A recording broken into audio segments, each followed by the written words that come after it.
I show this, again, just to reinforce what Bob said, that I am a tree farmer in Skagit County, Washington. And so we do a lot of things in terms of growing trees and growing flowers and fruits and vegetables and so forth. I'm sure a lot of you have diverse activities on your lands. But the point of showing you this is that I take this personally.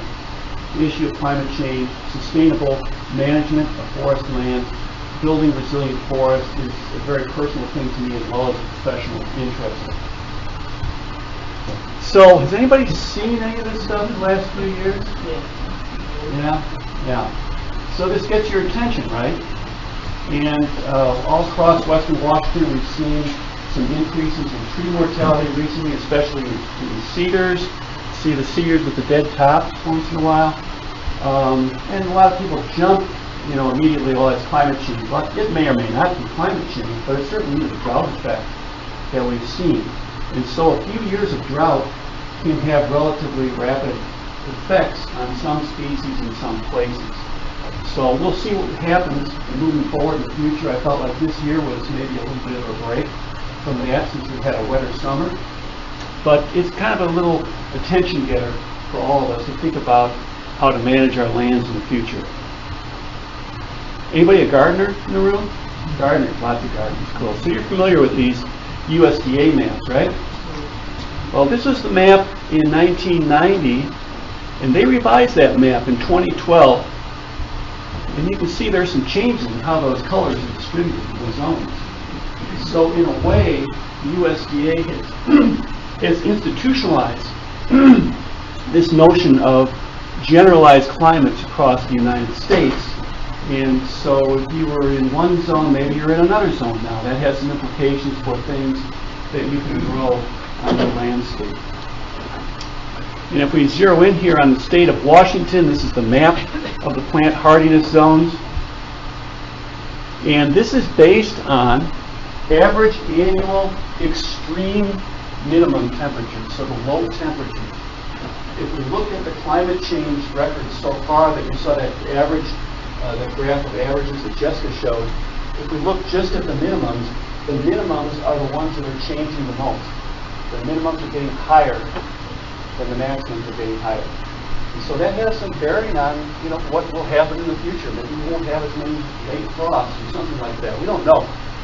But anyway, I want to reinforce what Jessica said about extremes being the things that are going to cause the most changes in the future. So a little bit of context for our discussions today. First of all, we've cut about 90% of all the primary forests to below elevation. I'm not saying that as a negative thing necessarily, it's just a context. I think sometimes we look out at the landscape and we think, well, that's a natural forest landscape. There's almost nothing natural that we can look at across the landscape except wilderness. They've been fragmented in different ways. A lot of forests have non-natives. Some of you may be familiar with Scotch broom in this area. As Jessica mentioned, droughts have been uncommon. And so when we get this recent drought the last few years, that's an unusual thing since the 1930s. We just haven't had it. And like she said, we might have more of those in the future.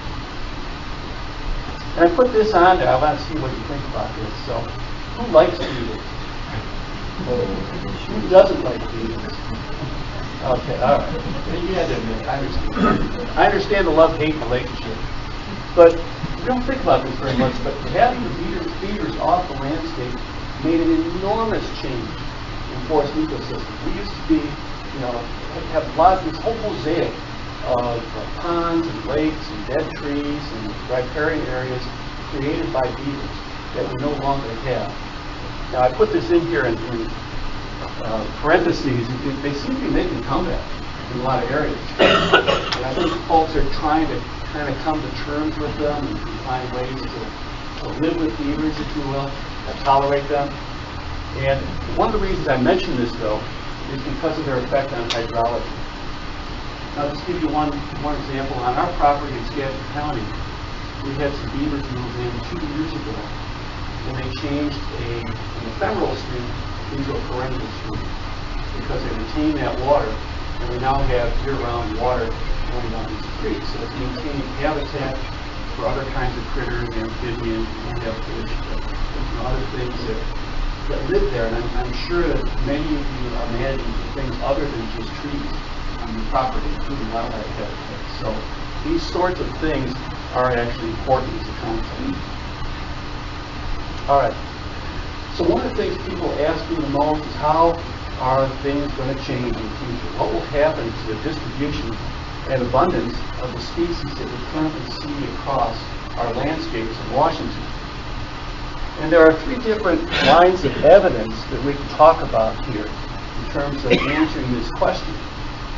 First one is paleoecological data. That's a fancy word for data that goes back thousands of years based on sediment cores we take in lakes or bogs, pull those out, and we examine the pollen that's distributed in them. We usually get time series going back 10 or 15,000 years to see what our previous forests look like.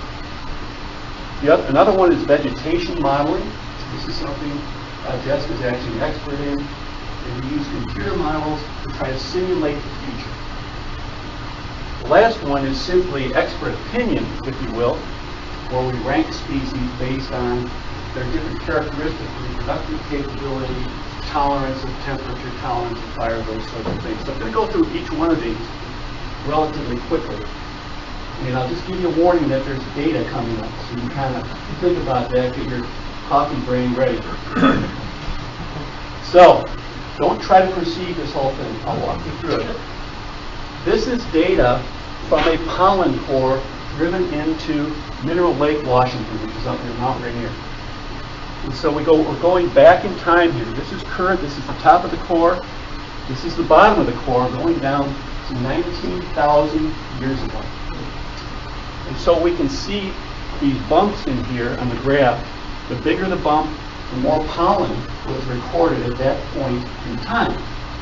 And so you can see there are some significant patterns from this time, during the glacial period, up here into post-glacial, up to the current. I want to look at just a few species so you can get an appreciation of past changes across western Washington landscape. So the first one is pine. And during the coldest periods, pine was very common. How much pine do you see out on the current landscape? It's not there anymore. Okay. What species of pine?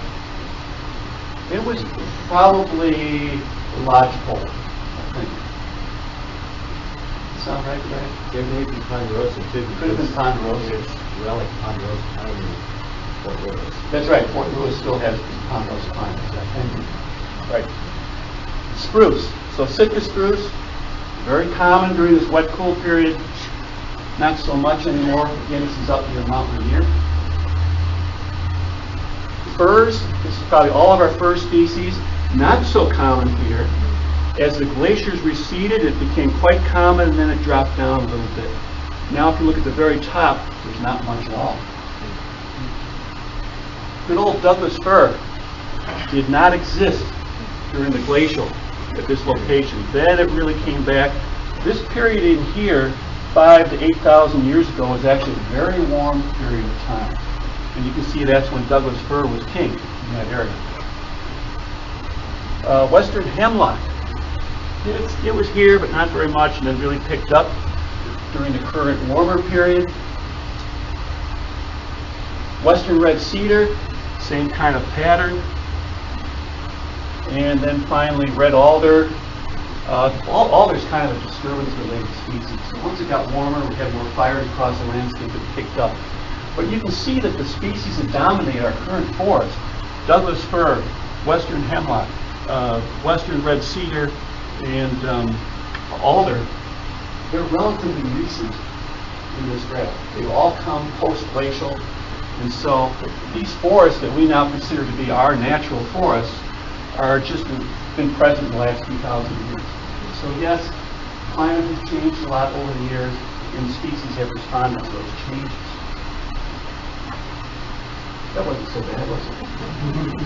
You mentioned considerably warmer in some of those long time ago. Can you put that in perspective with the prior charts of where we're at and where we're headed? Yeah, this period of time in here was probably similar to where we are right now. Sound about right? Maybe a little bit more. Maybe a little bit warmer.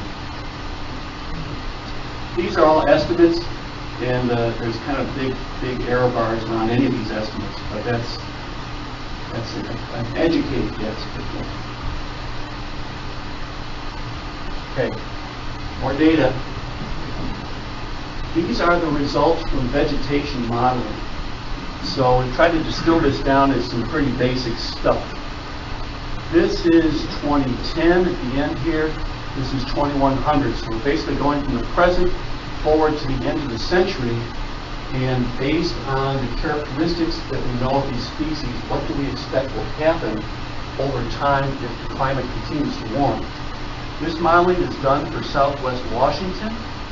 It's in a publication Jessica and I have worked on, along with folks at Peterson National Forest. What we see here is our subalpine species are expected to decline in the area that they cover.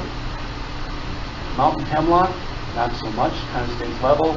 Silver fir drops down. Western hemlock drops just a little bit at the end. Douglas fir seems to be a winner in the future.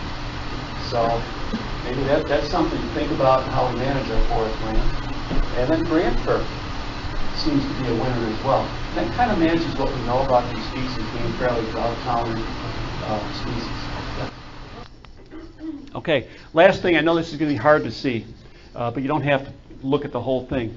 This is what I was calling species rankings, where people have taken all the species in a particular location, and they've used characteristics of that species, like its distribution, reproductive capacity, genetic variation, and so forth, and they added them all up, and they created this final score over here, where the most sensitive species are at the top, the least sensitive species at the bottom in terms of climate change.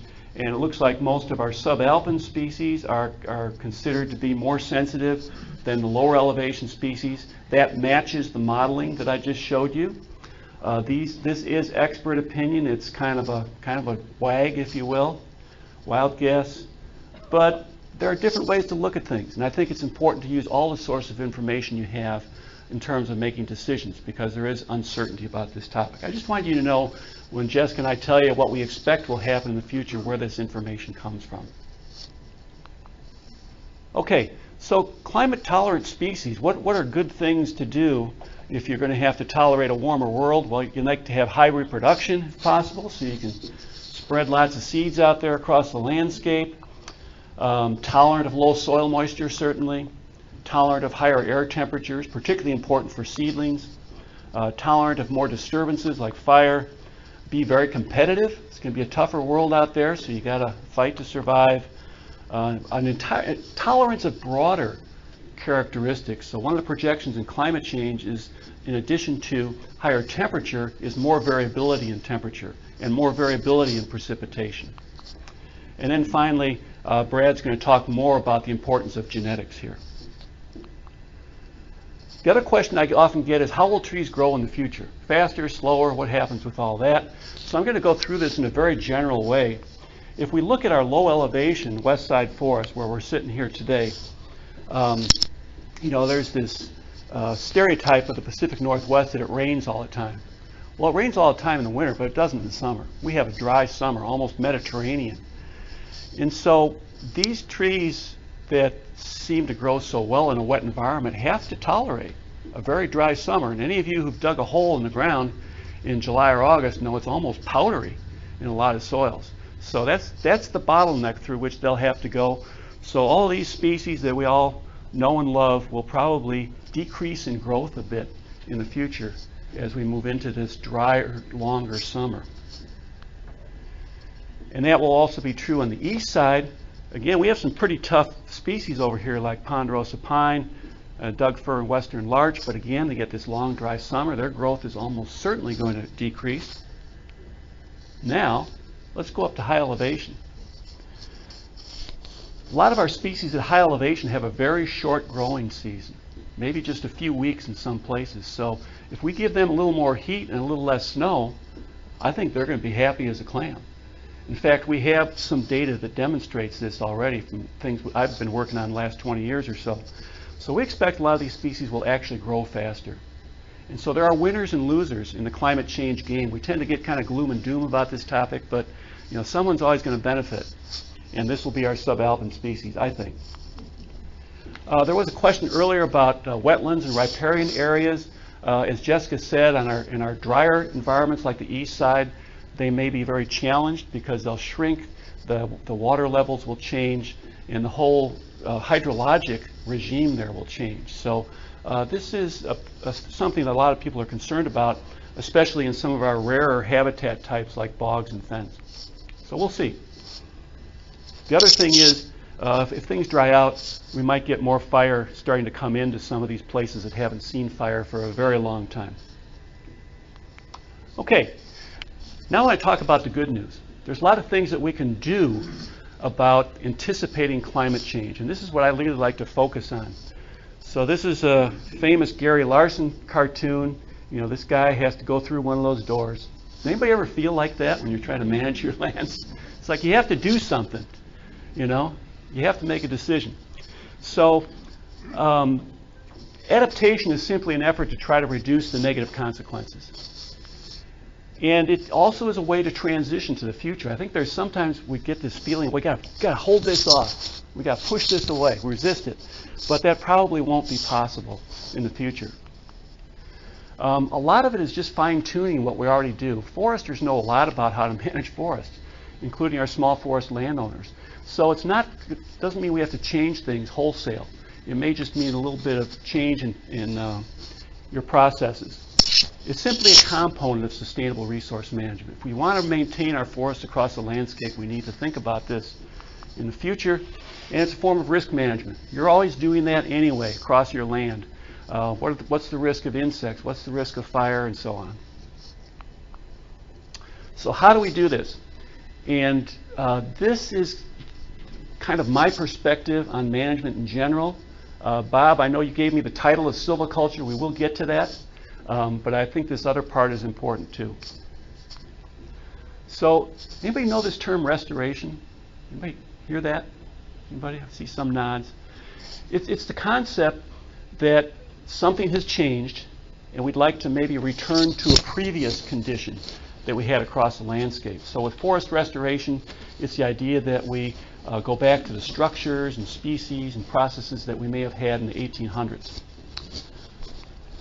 Often we use targets from the past. What did things look like in the past, and we kind of aim for that in the present.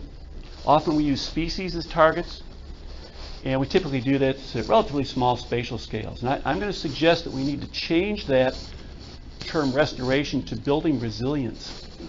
So making your forest resilient to that future change as opposed to aiming for a target that existed in the past, because that past climate ain't coming back. So one thing you can do is incorporate climate change information as one of many things you think about. Use some of the stuff we're talking about today to guide those decisions as what the future might look like. And then we need to do this not just on your land, but across all of our lands if possible. So we can do this at a large spatial scale. So I'm going to talk now about some of the things I think are critical or things that we could do. Regeneration is where this issue hits the ground. So this is like, let the games begin. After a fire, after a clear cut, it's going to be an all-out competition to see who survives. Now, of course, you can affect that if you plant trees. But in our public lands, for the most part nowadays, we aren't doing as much of that, and it will be a fight for survival among species. And seedlings, when they're down at the ground level here, they have a very tough environment. It gets much hotter there. It gets much colder there. That happens on a diurnal basis every day. They have a very narrow world they live in, just a few inches of soil and just a foot or two of atmosphere. So what happens at this stage will, to a large degree, determine what happens 50 years later. So I'm going to go through a number of things I just call good practices. I know a lot of you have heard the term best practices. I don't know what's best, so I just call them good. But boy, when you're planting trees, you have regen out there, you just have to take care of those things and maybe put a little more effort into it than you have in the past. A fellow tree farmer in Skagit County had an acre of trees he planted, and he watered all of them by hand. And I was terribly impressed. But he said, and he planted about 2015 when the drought started. And so he just wanted to make sure those trees lived. Now, most of us aren't going to be doing that. But there are things we can do, and we want to make sure that we can retain soil moisture where possible. So some people are using a little more mulch than they used to. And so if you aren't excited about trucking mulch out onto a site you're planting, there's usually some material on the ground, leaf litter, wood, anything. Pull those up around that base of that tree. Give it a little bit of a fighting chance to retain moisture. And then I had heard, are there deer in this part of the world? There are. Okay, just want to make sure. I saw one along I-5 this morning. I thought that's an anomaly. I'd heard there were no deer in this area. So anyway, taking care of those seedlings, maybe a little extra effort into herbivory protection and so forth, it's always a good idea. But take care of your seedlings. The topic has already come up, which species should we use and so forth. And plant your drought tolerant species where you can, where it's appropriate based on the site. Put a lot more effort into understanding the soils on your property. Don't just look at the soils map that's available from NRCS, but go out there, dig a few holes, get somebody out who knows about soils to help you. It's hard to see what's under there. And I know down in this area there's a lot of glacial outwash soils that are very well drained and very deep, and they don't hold a lot of water. Well, you want to know where those are before you go planting trees. So here are some species that I think will do well. I know that the topic about grand fir is open. We'll talk about that later maybe. And I don't want us to forget about our understory species. There are some great understory species that are drought tolerant in western Washington, Oregon grape, salal. And some of my favorites are on the right side there: serviceberry, mock orange, and chokecherry. These are all good species. A lot of them are available from the conservation districts. I assume you have plant sales in the conservation districts down here. They have a great one in Snohomish County that has all these things. So those add diversity to your forest. They help wildlife habitat. All of these species on the right have fruits. They're all of these have good fruit for wildlife. Another thing you can do to help out is to increase the diversity of the structure of your forest.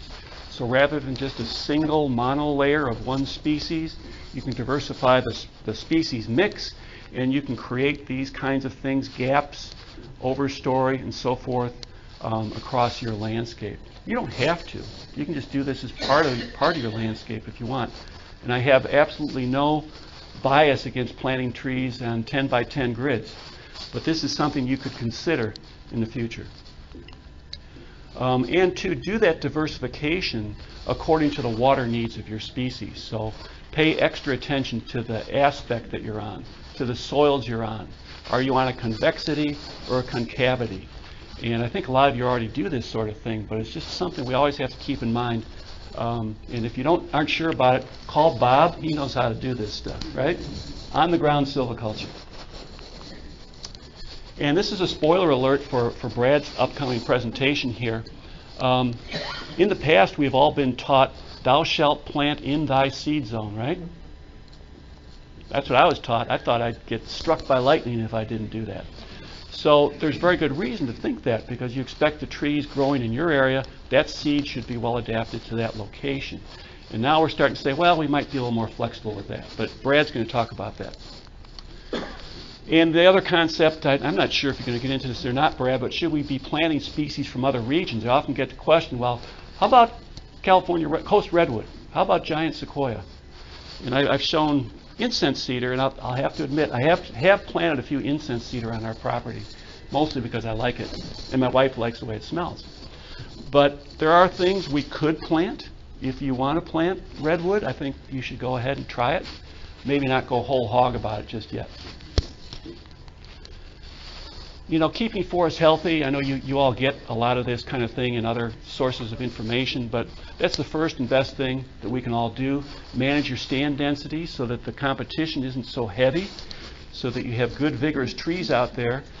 And you don't want too many straws sticking in the glass of water, right? So there's only so much water out there, especially in the summer. The fewer trees, the fewer straws, the more water there is for the leftovers there. In Western Washington, we don't think too much about fuel management, but you could certainly do this, especially in areas around your home. Remove some of those surface fuels. And if you can, collaborate with your neighbors, because it's much more effective if folks can do this across a broader landscape. So, and if your neighbor is not open to it, you don't want to beat him up, but he might take a look at your property and see, hey, they did a good job. That wasn't so hard. Here's something that's starting to become a bit more popular in Washington and other places, is this concept of variable density thinning. So instead of doing a standard thinning across a particular area, you could create a different kind of landscape that has clumps of trees, openings, and so forth. Mix it up a little bit, perhaps. There's no rules on this thing. There's also not much science behind it. But it's something you could consider on part of your property if you choose to. This arguably would probably be helpful for certain types of animal species. Another thing everybody should try to do is just keep the stressors down that you already know exist in your property. So in invasive species, for example, this is knotweed. I just love this photo because I'm just wondering what those guys are thinking about out there. Purple loosestrife, that's an easy one you can pull out if you find it. So catch them early if you can, get them out of there. And I'm going to add this. This is kind of marginally relevant to the topic, but I think it's so important and it comes up so often, I want to mention it here, because the topic of fire on the west side is becoming more relevant, I think. So, implementing fire-safe land use planning. Up until now, we haven't done much of that, even on the east side. And so, this is kind of a typical development where we have everybody living right around the forest edge, so that everybody has a good view. And if we do get a fire, it's going to go very easily into those structures. Whereas if we have some buffers, we have a little better opportunity for people. We have roads where people can get out and so forth. So just a word of, I guess just a suggestion, that if you have opportunities to talk to your county commissioners, land use planners and so forth, I know people get kind of twitchy about property rights and so forth, but doing good planning is beneficial to everyone. It's a public good. And putting yourself and putting your neighbors in harm's way. And somebody mentioned landslides earlier. Everybody kind of remembers back to that Oso landslide, which is very close to where I live, actually. And wouldn't have been good if they hadn't located a whole bunch of people at the base of a historical debris slide. So we just need to be aware of where and how people are living and which risks we want to assume.